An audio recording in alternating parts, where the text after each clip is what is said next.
It's astonishing how wrong so many of the predictions of the red wave tsunami were. I, for one, am fed up with pundits and the commentators giving things so wrong and then just moving on. Here's a thread reminder of some of the worst midterm predictions. Okay, these are all Republicans, though. Mehdi never takes the heads of his co-workers at MSNBC. New York Times conservative columnist David Brooks suggested we're probably looking at a red wave election and a piece headline, Why Republicans Are Surging. According to longtime observer, the Washington Scene Newsweek's Peter Roth, a red wave is coming. The only question is how high it will be. There was the New York Post Michael Goodwin who bigged up Lee Zeldin's chances under the headline, New York red wave is coming ashore. How the impending red wave could become a tsunami. Oh, and last but not least, I know he's not a journalist or commentator, but how could he ignore this from Ted Cruz? Midterms. Cruz predicts not just a red wave, but a red tsunami for Republicans on Election Day. Elevator doors opening. The red wave that's coming is going to be like the elevator doors opening up in The Shining. That's what I think. I think people are just like, what the fuck are you saying? They're making Republicans. I think maybe part of the problem here, I can't believe I'm going to say this, maybe part of the problem is the echo chambers that a lot of these people are in that ends up making people legitimately think that their positions are more popular. It is the Arizona Republican nightmare, right? When you are surrounded by people who are incredibly conservative, you maintain the position that, like, the entire state is conservative. Of course they're conservative. My cousin is conservative. My father-in-law is conservative. Everyone I know is conservative. So, like, there can't be a bunch of fucking people. There can't be a bunch of people in Maricopa County that are, like, voting for the Democratic ticket down ballot, right? So then you lose your mind slowly. But there's an overemphasis on you know, you're constantly leaning into that echo chamber, and it leads you into thinking that like the country is more conservative than it actually is. The reason why we also thought that is because mainstream media narratives are super fucking right wing. Mainstream media is also right wing. Okay? That's the problem. You're married? No, man, not me. I'm giving you an example. I don't live in Arizona either, you fucking idiot. I don't have a cousin that's conservative. My cousin is in Turkey. Shut up.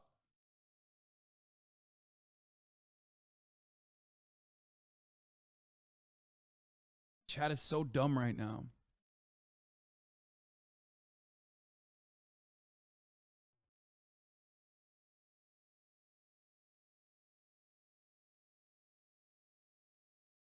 Don't know how they're doing it. I had a family member who's a boomer and a diehard liberal, and they told me when I was home this summer that they would vote for DeSantis. And Felix Biederman at Chapo called this months ago. Yeah, I know. He said the flip side of the op-ed truism, normal people don't want to hear about woke shit all the time, and it's normal people don't want to hear about how you've declared war on wokeism all the time. This was popping for the longest time, but it's gotten to a point where the louder voices in the building are the ones who are declaring war on wokeism. How many fucking times do you have to hear the same joke about, like, gender pronouns from the fucking conservatives over and over again? The idea that, like, oh yeah, guess what? They're telling Yoplait yogurt to be gender neutral. They're making the yogurt woke. It's like, dude, come on. We moved past this. Like, no one gives a shit, please. There's 8% inflation. My pronouns are patriot and ass kicker. Okay? It's like, okay, we got it. We got it.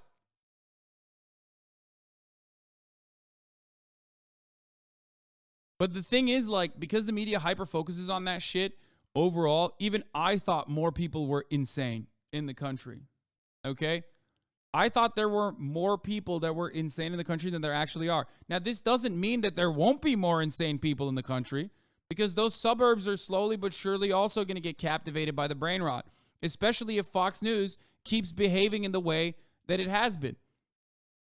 Okay?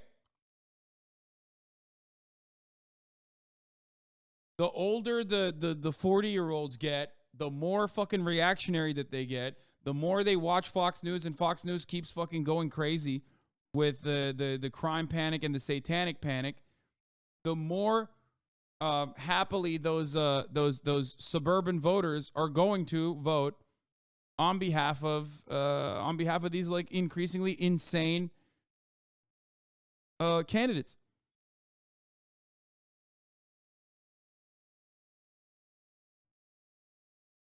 Gen X is a wild generation when you think about it. Yeah, well, it's lead poisoning, literally. One of the best things that happened, though, with the way that the votes were counted is that you didn't see a lot of stolen propaganda, stolen election propaganda, despite the fact that you could run that narrative in Pennsylvania, you could run that narrative in Arizona. You're not seeing a lot of that because the red mirage didn't happen. Everyone thought that the red wave was going to happen. It didn't even happen. There was no moment where there was a red wave. So you couldn't even fucking run with that.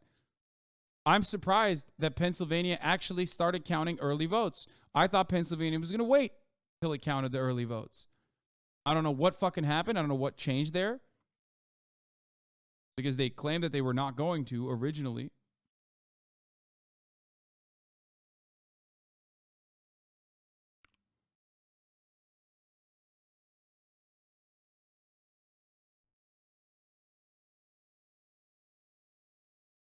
I told you they were doing both. Red like communists. There are no good communist candidates. I don't know what you mean by red wave. Good one. I think some of the chodes actually thought it was stolen, and this time they actually paid attention to how things are tabulated and thought, well, I guess not this time. So here's the thing. They started counting right at 7 a.m. No, I'm saying, like, I'm surprised. Mike, weren't they supposed to not count the early votes until the next day? Wasn't Pennsylvania supposed to do that? I thought Pennsylvania was supposed to start counting the early votes, like the mail-in votes, later. Anyway, here's another idea, by the way, and I should mention this, and I think it's a little bit more simple than you'd think. Look, I am not the most brilliant fucking commentator, okay? I'm an idiot. I'm a dumbass. Yeah, they weren't allowed to start until election day itself, but they planned on doing it right at 7 a.m. while in-person voting was happening. Okay, that's good that they started it on the day of. I thought they were going to wait a day on purpose to make it look like there was a red wave. But here, I'll just say this, okay? And I tweeted this already.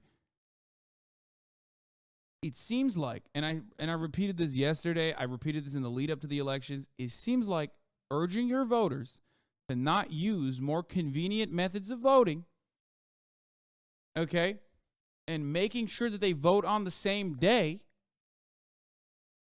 is, in the long run, going to hurt your chances of having more people vote for you. Okay? That's all I'm saying. If one side is literally saying, vote early, vote often, go out and vote, do it by mail, we're going to make it as easy as possible to vote, to make you vote. And the other side is saying, do not vote by mail, do not vote early. And there's a lot of election fraud happening. There's a lot of voter fraud happening. Please do not vote. Do not vote until the day of. Well, then you're crossing the wires a little bit. You're going to get these fucking dummies to go out and go, hey, you know what? Maybe, why should I vote? Why should I vote even? Because if my vote doesn't count, maybe we need to, take it by force.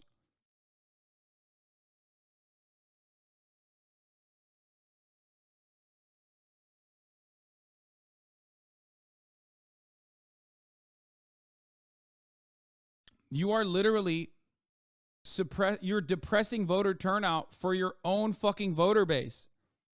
And you're also unironically making it harder for them to vote when the goal is always to make it easier.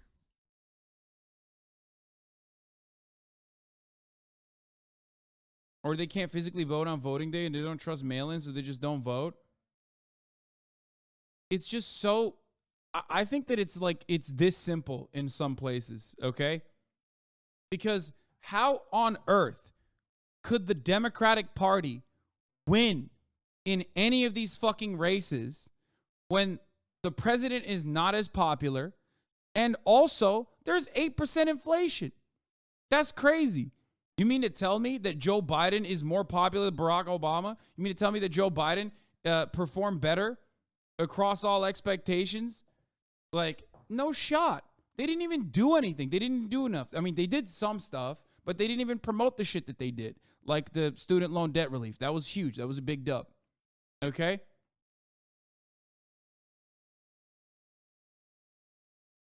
So, ultimately, I think that the Democratic Party didn't do enough to address some of the genuine concerns that people had. How'd they get this picture of you voting? Bro, chill. What the fuck?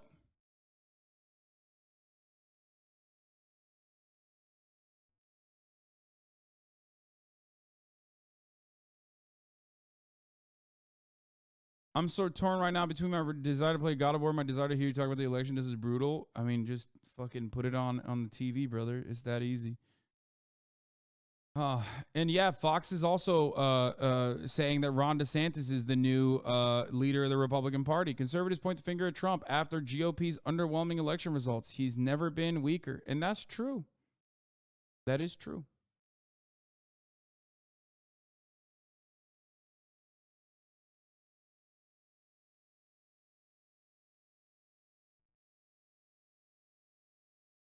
Thoughts on St. Christopher? Oh, Chris Hedges says similar things. Listen to this article. The politicians who destroyed our democracy want us to vote for them to save it. I mean, he's shitting on the libs here, most likely. Or maybe he's shitting on the Republicans too, I guess.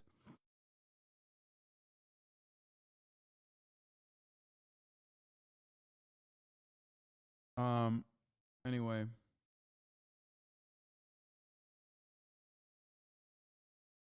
How glorious is going to be when Trump shits on DeSantis in the primary.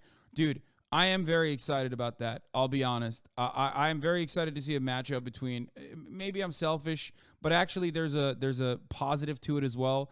Infighting in the Republican primaries is always good, especially between like, someone that the National Party considers to be a good candidate versus someone that the National Party hates as a good candidate, even though on the ground, he is the most popular Republican still. You know what I mean?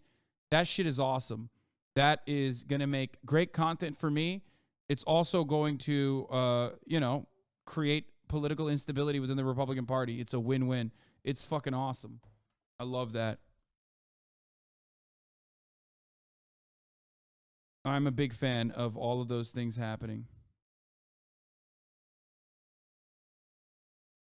Every bow tie Republican who's embarrassed by Trump and wants the fake intellectualism of Hawley types is feeding every reporter that we have a Trump problem line, but that gives me pause. He definitely hurt in some races, but blowing it this bad hints at a ton of other things.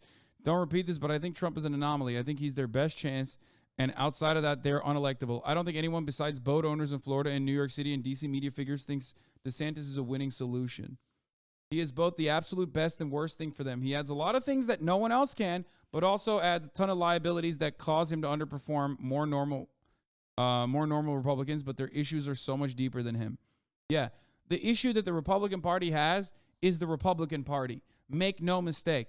Trump took them out of a bind by being a uniquely charismatic person who could captivate all the fucking racists, okay? Who could activate all the people who were like, literally waiting for an opportunity to go, I'm super angry at the system, and I think this guy is going to boulder his way through it. And he speaks just like me. But the Republican Party's issues, if you want to understand it, you got to go back. You got to go back in time to the Mitt Romney era, when the Republican Party was recognizing the Hispanic voter increase, okay, and trying to come up with new solutions. And we're so fucking close to hitting a more moderate position, which they did with Mitt Romney. They still got their back blown out, okay? They put a Massachusetts governor to run for president, a governor who literally fucking implemented the first statewide Medicare for all structure, the Obamacare, not Medicare for all, but Obamacare was originally implemented by Mitt Romney in Massachusetts. Think about that. And the Republican Party back then was trying to have a much better approach to immigration. They were like really trying to massage their narrative, trying to act like, they were going to be, pro-Hispanic. They noticed that a lot of these like red states, there was a surge in Hispanic voters that are coming of age, Latino voters that are coming of age. and they thought, oh man, we really need to go this direction. And then Trump came in and wiped the fucking floor with all these other guys. And they turned around and they were like, all right, well, now we're captured by this guy because he's so profoundly popular. Okay? But Trump is a unique entity because, and we've talked about this so many times, including the Chapo boys have talked about this so many times, you can't really have another Trump because Trump is a unique entity because, like, his fuck-ups make him seem genuine, okay? You can't have, but someone who fucks up like that is not going to have the ideological goals of advancing the Republican Party in mind. And if you don't have the ideological goals of advancing the Republican Party in mind, then the National Republican Party is going to not like you. And also on top of that, you are going to fuck up in ways that can backfire. Okay? Now here's the thing. The Republicans are in a state where they have relied so much on wedge issues and culture war issues. Okay?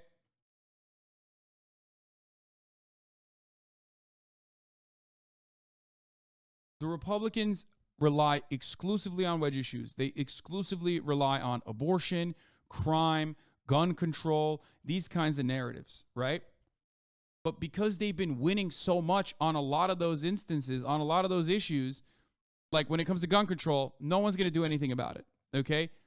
You can't keep hitting that same note over and over again. You can't keep saying gun control, gun control, gun control over and over again. You can't keep saying abortion over and over again when you've actually succeeded in implementing that policy change. And then all of a sudden, people are reeling. People are recognizing the awfulness of such rollbacks on civil liberties. Okay? That's why I always thought, and even mentioned time and time again, that I never thought that they would fully go through with undermining and destroying Roe v. Wade. Because that carrot and the stick is what motivated the white evangelicals. But once you fucking destroyed it, once you literally gave them what they wanted, then obviously people are going to start recognizing how devastating that is for the women on the ground. Okay?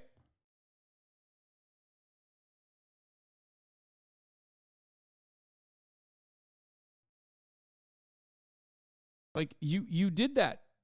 Now, what else is there to accomplish? Now you pissed off the fucking suburbans who are like, honestly, I like the tax cuts. I think the Democrats are too gay or whatever. But, you know, I have a daughter. Even if she doesn't get an abortion, I want to make sure that she has the opportunity to if she wants to. You know?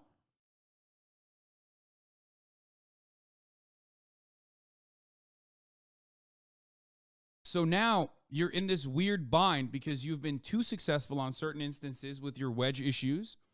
So now you can't even run that line anymore. And also, you've gone so far because you have to consistently put your foot on the gas. You need to keep pushing the gas pedal that you've gone so far that it looks insane. That's why I remember when I was talking to Dave Weigel and Adam Conover 2 days before the midterms, or a day before the midterms, I was like, where are we going to go with the crime panic? How are we going to make the criminal justice system more vicious? Because it is the most vicious criminal justice system on the planet. Like, where could the Republicans even go with that? And I guess Donald Trump wanted to just start executing drug dealers. You know what I mean? Drug crime, you're executed. That's where Donald Trump wants to go. But that's pushing the fucking gas pedal. You're pushing it too far. Do you get it? Do you understand? That's going to freak people out a little bit. They're going to be like, dude, what the fuck? That's like some, Philippines Duterte shit.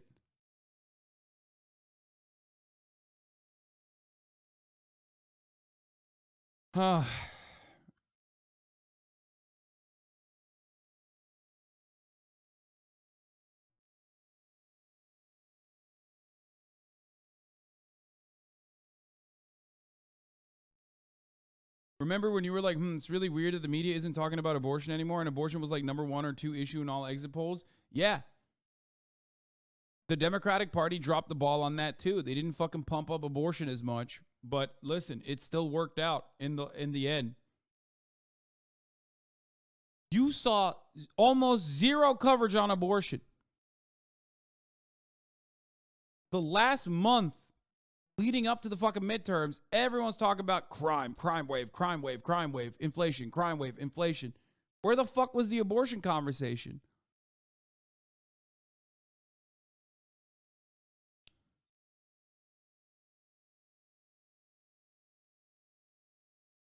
It was all election denial, inflation, and crime wave. Okay? So there's a lot of there are a lot of issues with the narratives. There are a lot of issues with the way that the media dropped the ball. Okay? But ultimately, Crowded did a poll on what about their most important policy, and 70% said inflation. No, inflation is the most important policy. That is true. Democrats didn't really address that either, though. But then again, neither did fucking Republicans.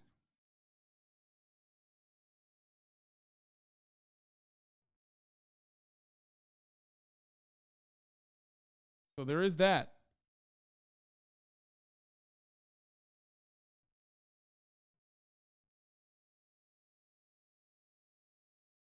Maybe. And I think about like all the different ways to cover this.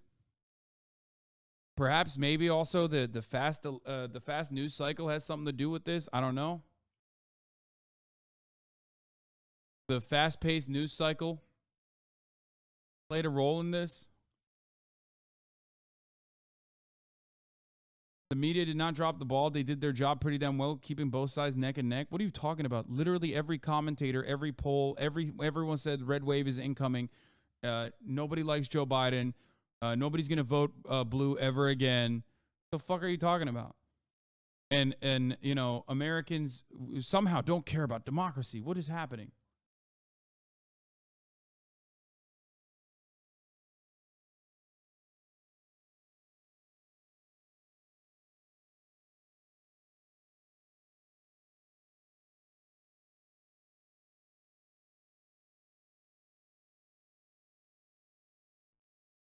Like, all right, let's allow the voters are alienated by stuff like defund the police and wackier id poll stuff that they find punitive and weird.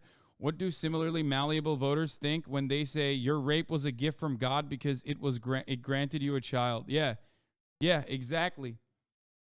Look, one of the best things that the Republican Party did for the longest time when talking about abortion is something that Ben Shapiro still does to this day, despite the fact that he himself is very religious, which is that abortion is not murder. It's actually, or abortion is murder, but it's not because God said so. It's because science said so.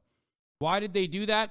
They did that to fucking reach a larger base of voters. The moment that you go back to abortion actually is murder because God said so, you're talking to a bunch of fucking freaks who are sitting outside the abortion clinic, okay?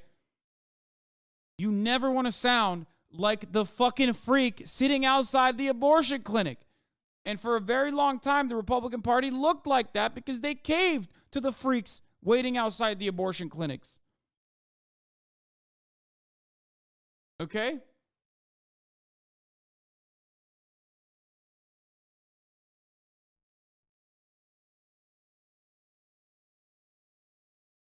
It's crazy. Anyway, let's look at this. The MAGA movement based on aging white boomer victimhood is a bell curve. That bell curve is peaked for a simple reason that boomers, of which I am one, are dying off. Boomers were wholly unprepared for the blunt manipulations of Fox News and bundled cables of the 90s. White boomers never faced the Great Depression or World War, yet we were particularly susceptible to the idea that we were victims of hardships. In part because the restless disconnection of our gated community lives, we brought fragile white victimhood hook, line, and sinker. I don't know if I agree with this. After lifetimes of leaning, because like there's plenty of fucking victimhood narratives that white people are looking for and desperately seeking out and getting from Fox News under not boomer generations, but different generations. Like Generation X is like that too.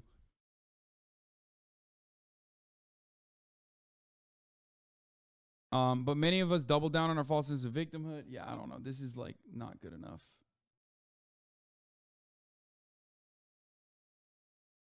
No.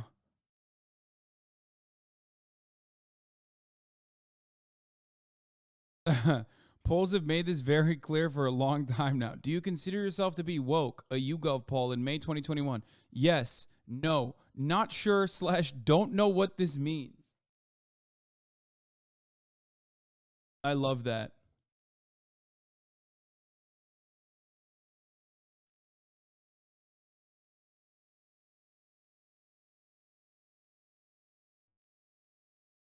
Right-wing Twitter guy today. Republicans need to take a long look in the mirror and figure out why we can't connect with fed up Americans. Their previous 8,000 tweets.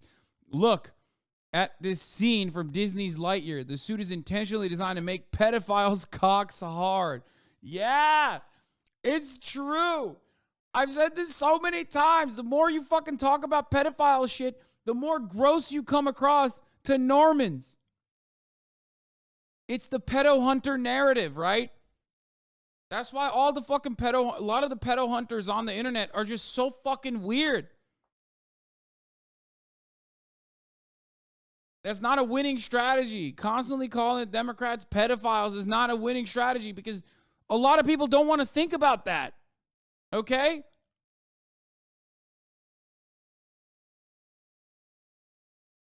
You got to stop with this fucking demon hunting shit. At a certain point when you're so obsessed with pedophiles, you start looking like one yourself. Yeah, exactly. The reality is that Republicans had a good night Defending pedos? You're doing it again, except you're extremely online. It's not about defending pedos, you fucking idiot. It's about claiming that every Democrat is a pedophile. If you're constantly look, you're just as fucking brain broken as the rest of the dumbass carnival barkers, and that's precisely why you cannot even comprehend what I'm saying. Okay? You cannot comprehend what I'm saying.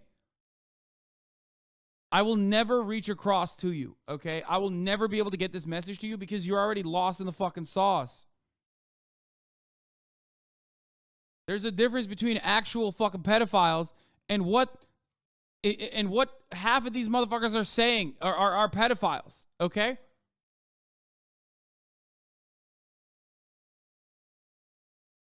After a certain point, it comes across like you're projecting and just revealing your true desires.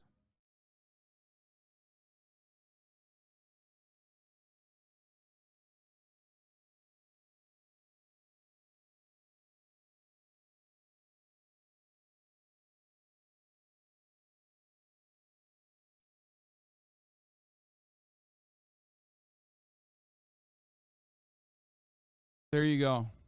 Where's Greek? Stay on Slicker.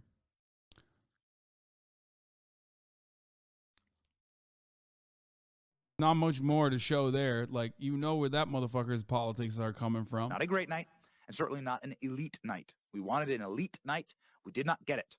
We got a path forward. The voters told us this. We live inside of a broken country.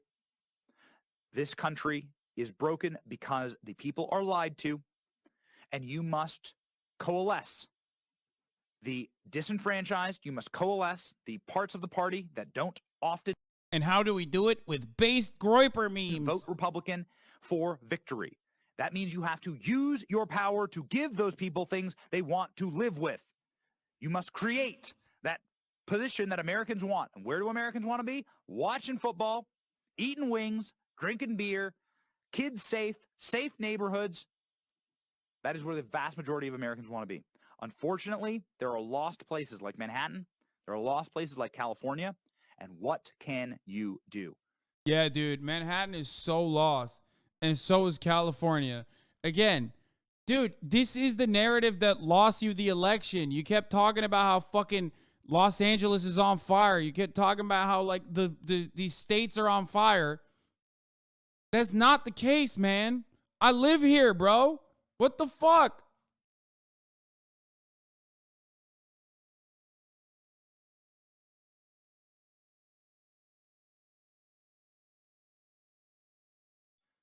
Those places, man, they're just lost, and I don't see a path forward for them. And if those people want crime, if they wish to live in filth, and if they wish to live in the third world, Let them do it. Let them have it. Abandon those places and move to places like Florida.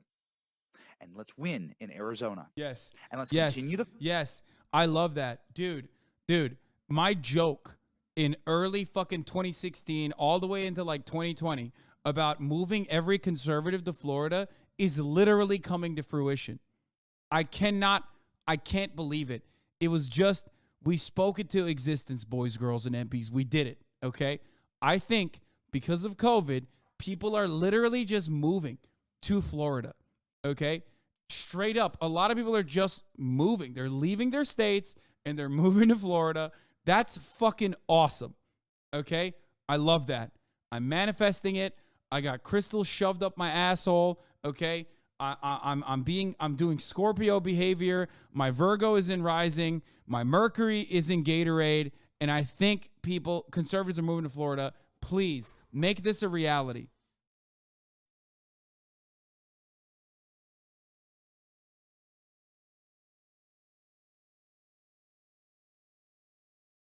The fight, because, ladies and gentlemen, we are winning.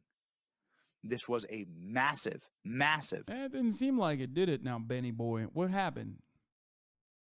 ...overstatement of what needed to happen, okay? We have been promising you a red wave.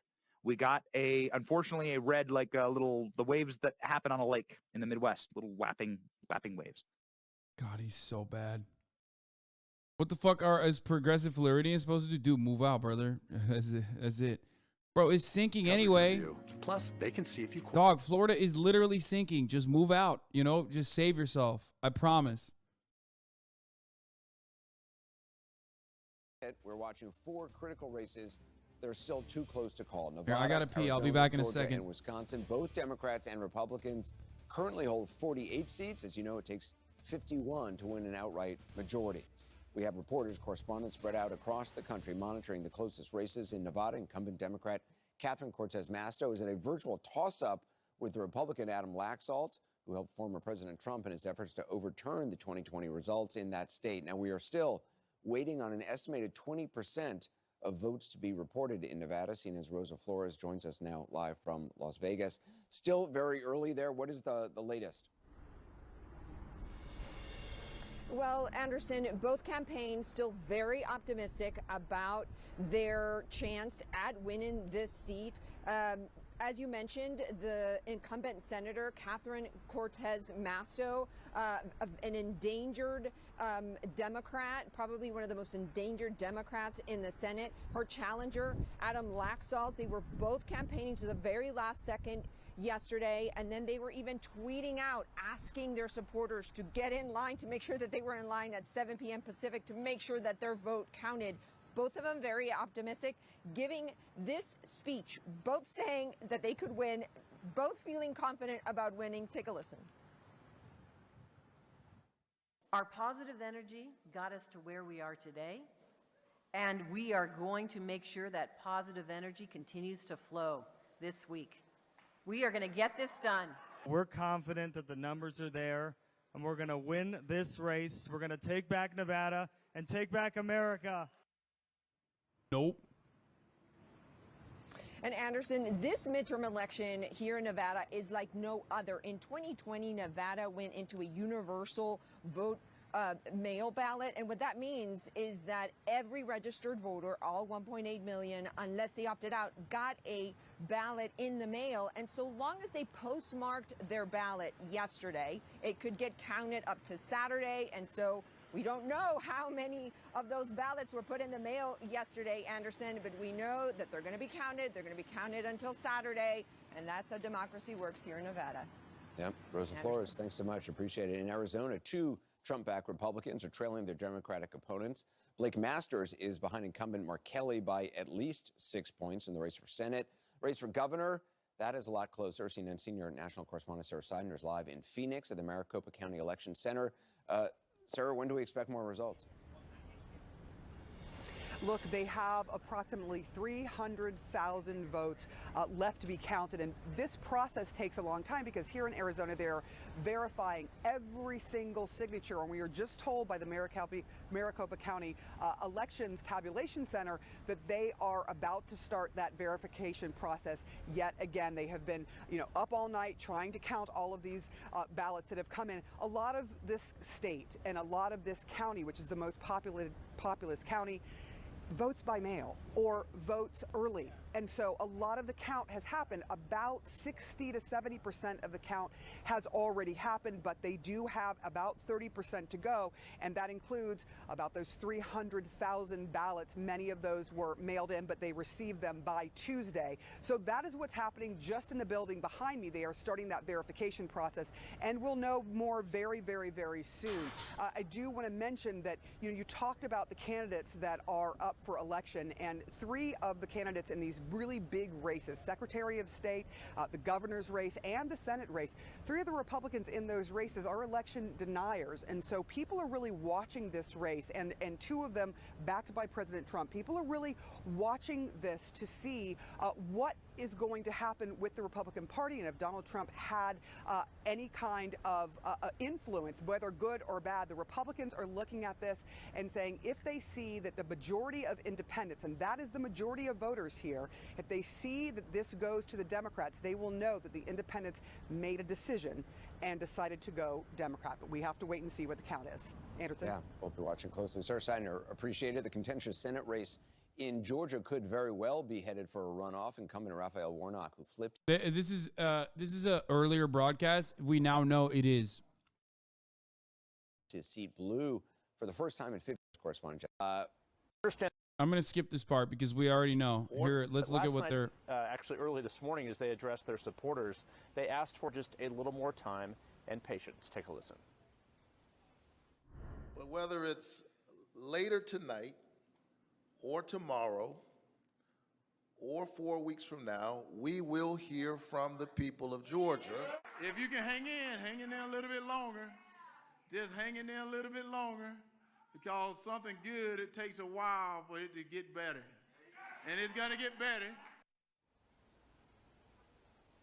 So even though there are 4 more Senate races in the country still outstanding, Georgia is the only one where there actually can be a rematch because of state election law here requires the winning candidate to receive 50% of the vote plus 1.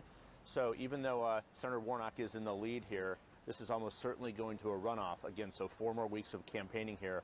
All eyes actually will be on Georgia if control of the Senate hangs in the balance, which it appears that it will, Anderson. Yeah, Jeff, for all those folks who are sick of political TV ads in Georgia, I think they're going to be watching them for a couple more weeks. Jeff Delaney, thanks so much. I want to take a look at Wisconsin now, where Republicans, the Senator Ron Johnson is just a hair ahead of Mandela Barnes with 94% of precincts reporting. CNN's Lucy Kavanaugh is live for us in Milwaukee. Another possible split ticket there? Possibly, Anderson, and that's, quite unique. It's been a fascinating race to watch. We saw conservative Republican Senator Ron Johnson. I think the saddest part about it is this. Like, the Mandela Barnes campaign with, like, a little bit more money could have done so much more. You know what I mean? And obviously, the same problem goes into messaging, right? Like, how many millions of dollars are given to nationally prominent Republican opposers in the Democratic Party, which ends up being a total fucking waste. The Amy McGrath conversation over and over again. What was fucking Marco Rubio's opposition? Like, people look at Rubio, they hate him. So all Val Demings, people look at Marco Rubio. They're like, I hate Marco Rubio. I'm going to give his opposition money. Okay. She raised like $70 million and lost. She raised $70 million and lost by 15 points. And it sucks because like the DCCC is not massaging the narrative to be like, hey, don't give it to the fucking person who's most likely going to lose by 20 points and give it to the fucking person who has the capacity to win. It's one of those places where I feel like we did, the Democratic Party did the wrong thing again and again and again and again and again. I get it. You can't stop people from, you can't stop people from giving money to whoever the fuck they want to give, right?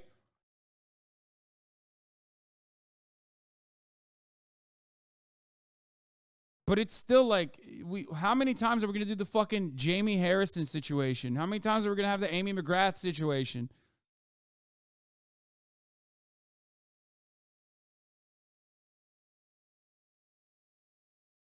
Initially considered as one of his party's most endangered incumbents. He wasn't even going to run for a third term. He decided to run. Initially, Mandela Barnes, the lieutenant governor, a Democrat, had challenged. Like, look at this. Look at this. That's so sad, man. That's so fucking sad.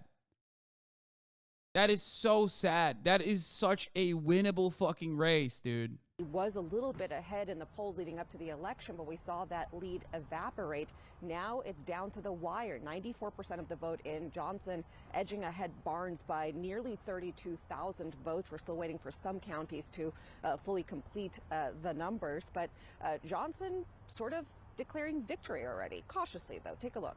The progressive mailers that I'm unfortunately a part of constantly wanted me to give money to Mandela Barnes, okay?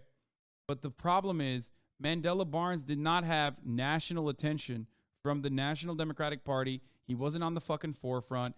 It wasn't he wasn't on MSNBC. He wasn't on CNN. He wasn't getting his name out there. And that's part of the problem with the Democratic Party. They didn't fucking platform him. Okay? They didn't. And when that happens, you don't fucking run. When that happens, you don't raise enough money. When you don't raise enough money, you're gonna lose a winnable election.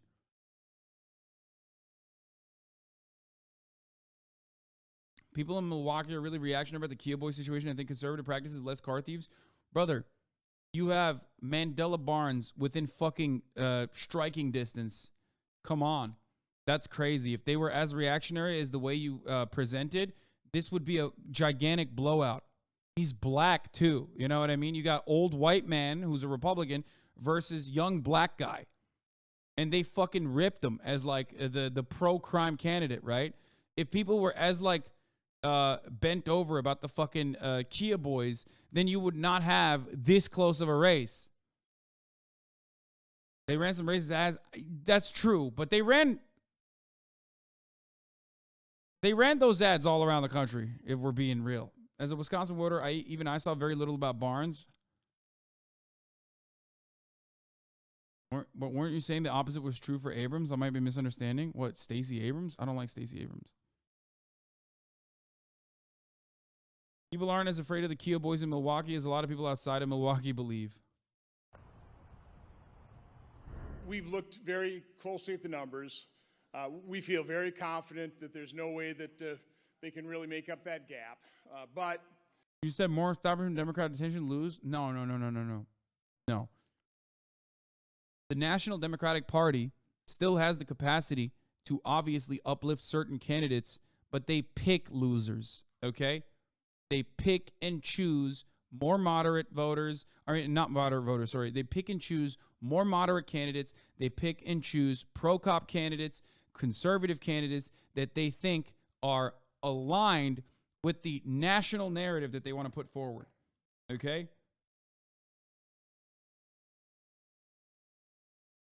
That's why they end up picking fucking losers all the goddamn time. This is an instance where Mandela Barnes could have been a winner.